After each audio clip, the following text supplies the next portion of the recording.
tell us a little bit what you're doing here. So this weekend I'm portraying wood carver. So I've got various different projects that I'm working on, and just educating people on some of the tools and some of the different my workbench, things like that.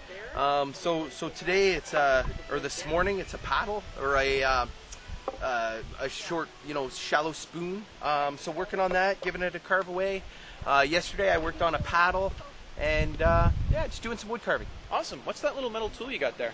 This is a gouge, super sharp, and it's used for just pulling off some of the wood that's excess or unnecessary, and helping me round out my spoon. So it's good for both the inside and the outside of the bowl. And then I'll use various other tools, mostly my carving knife, and round out the handle, and off we'll be able to use the spoon. Awesome. So that bench there, I can see it folds out. What is that for? So this is what they call a shave horse. Shave horse actually was developed somewhere around 1300, but used right up commercially actually till the 1950s. So it was a very versatile piece of equipment. And what you basically do is you use your feet as the vise. You clamp your piece in, and it allows me to use my two hands to work on it. And so it's a vise. But the good thing about it, rather than a vise like you'd see on the end of a workbench, is that very quickly I can release it and I can turn it over and maneuver the piece around and work away on it. Wow, awesome. Yeah. So what kind of wood is this? The wood that I'm carving is actually a piece of pine. But in my project bucket, I've got some cherry, I've got some spruce, so various different, for spoons and things, it would be a light wood. It'd be easy to carve.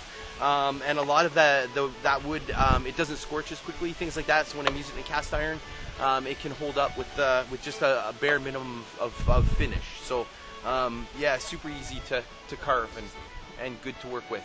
Makes lots of chips too. Now you have to tell me what's going on with the pants.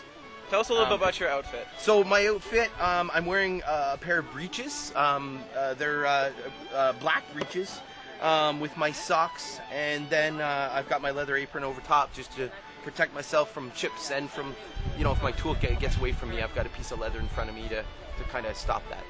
Awesome. Well, I noticed you have a bit of metal on your shoe there. What would that be? Oh, my shoes? So I do have a horseshoe on my shoes. It saves my heel as I'm walking.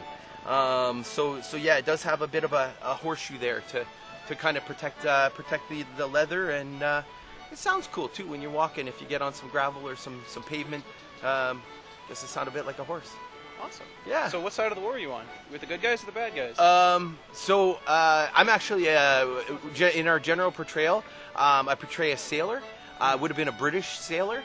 And I'm flying the British flag on the front of my tent, so I guess this weekend I'm British.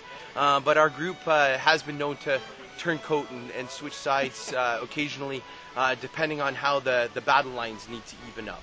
Right. Well, a man's got to make his living. That is right. Yep. I'm Mike Robertson, and I'm from Strathroy.